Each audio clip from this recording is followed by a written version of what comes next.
Les voyageurs d'aujourd'hui trouvent encore une ville intacte, au cœur battant et généreux. D'autres escapades sont possibles dans la vallée de l'Orica, à Asni et à Ukaimeden.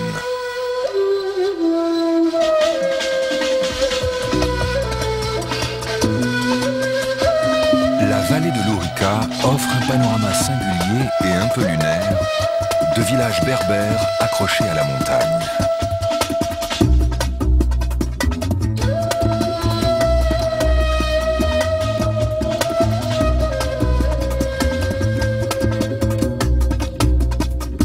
Pays coloré, aux maisons ancestrales et modestes, au bord d'un torrent fougueux.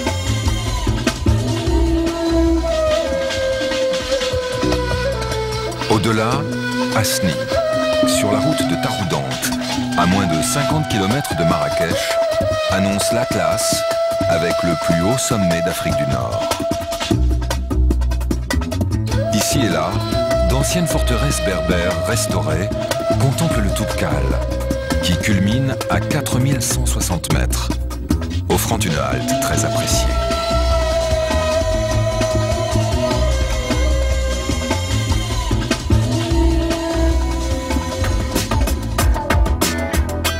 Le massif de l'Ukaimeden porte le plus grand domaine skiable de l'Afrique.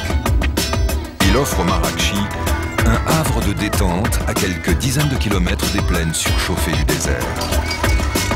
Ski de randonnée et ski alpin côtoient les jeux de luge et de glisse. Rendez-vous branché et familial des dimanches d'hiver.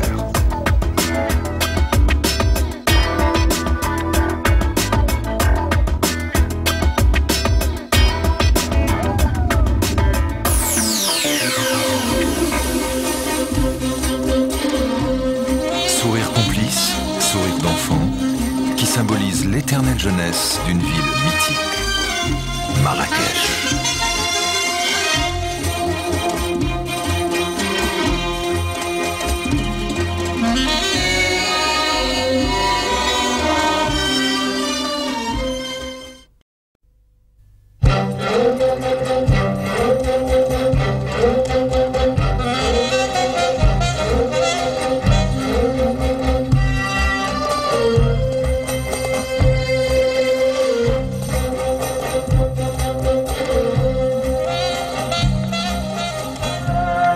Fès, première ville impériale, gardienne d'un passé prestigieux. Fès, ville intacte, mystérieuse et envoûtante. La ville aux 785 mosquées laisse flotter une mer de toits cuivrés et de minarets flamboyants. Dans la magie du jour, ces murs racontent l'histoire d'une des plus anciennes cités du monde. La première ville de Fès est Fès El Bali, le vieux Fès. Elle ouvre sa médina par Bab Boujloud, la porte bleue. On pénètre ainsi dans un dédale de ruelles étroites où chemine une foule pressée ou nonchalante qui fait des emplettes.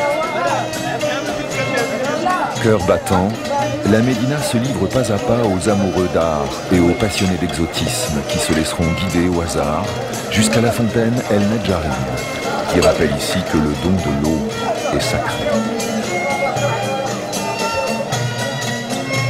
Fondée en 857 par une femme, Fatima Al-Fehiria, la grande mosquée Karaouiyine, siège de la première université au monde, déploie sa cascade de tuiles vert émeraude. Tandis que plus loin, c'est l'étonnante porte de la mosquée des Andalous et la Médersa El Atarim qui retiennent l'attention. Reconnue comme la plus grande médina du Maghreb, Fès est un centre de production artisanale renommé. Elle offre une diversité d'échoppes multicolores et fourmillantes, aux parfums de miel et de menthe.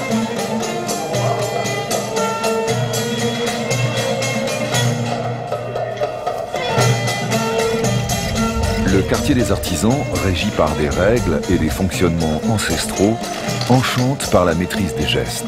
Mains qui cisèlent, découpent, martèlent, décorent et enluminent.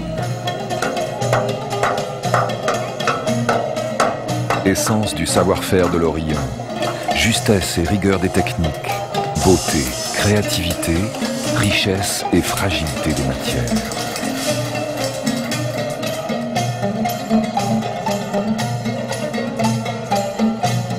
Au-delà des murs, à l'abri des fontaines et des mosaïques bleues, le luxe des palais d'autrefois renaît dans les riads, où l'on goûte le charme et l'hospitalité marocaine.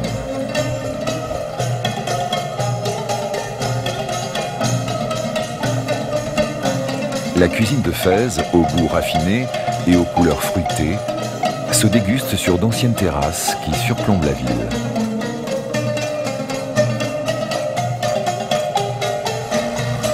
La deuxième ville de Fès, Fès El Jedid, Fès la Nouvelle, a été construite en 1276 sur l'ordre du sultan Abou Youssef, aux portes de Fès El Bali, qu'il trouvait trop petite. Sur la vaste esplanade des Alaouites, le palais royal dresse ses portes monumentales dorées de bronze, ses murs rehaussés de stuc et de mosaïques finement ciselées.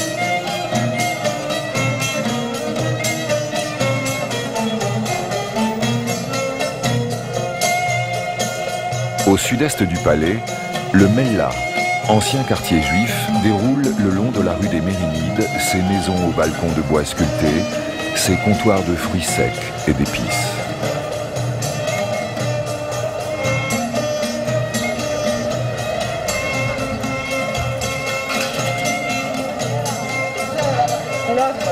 Plus loin, c'est le quartier des bijoutiers et l'ambiance des marchés parfumés en plein air.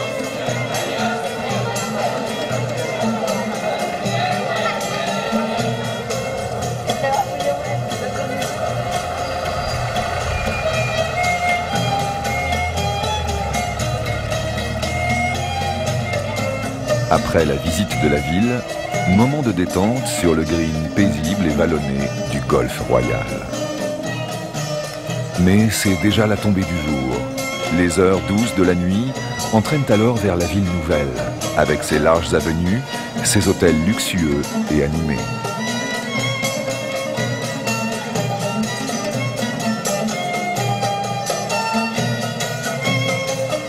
Fès, la légendaire, retrouve alors le charme des mille et une nuits et le chant des poètes.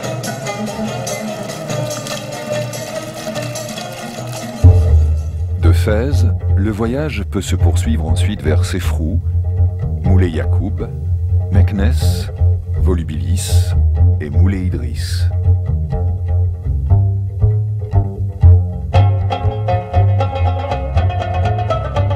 À 30 km de Fès, au pied des premiers contreforts du Moyen Atlas, Sefrou, renommé pour son marché du jeudi, déborde de bruit, de couleurs et de senteurs.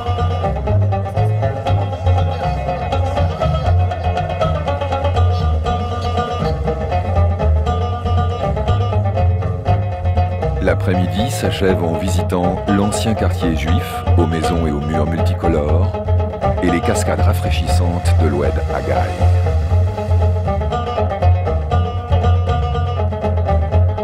Moulay Yacoub est réputé depuis l'Antiquité pour ses eaux soufrées. Aujourd'hui, la ville offre dans un cadre feutré et reposant un centre de thalasso et de remise en forme.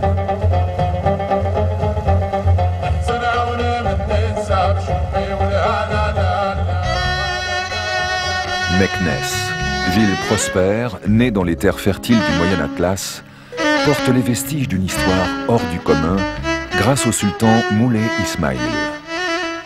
C'est lui qui conçut la ville, ceinturée par 40 km de remparts et constituée de 3 enceintes successives très impressionnantes.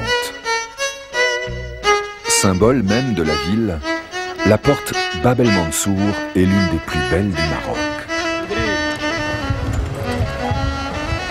Elle nous invite à découvrir les greniers de Dar el-Ma, où étaient entreposées les réserves alimentaires et les anciennes écuries qui pouvaient abriter 12 000 chevaux.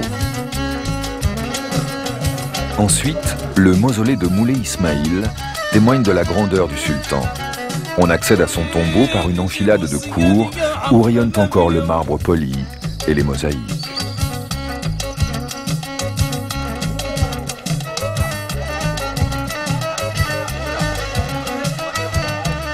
Enfin, la Médersa Bou Inania se reconnaît par son architecture de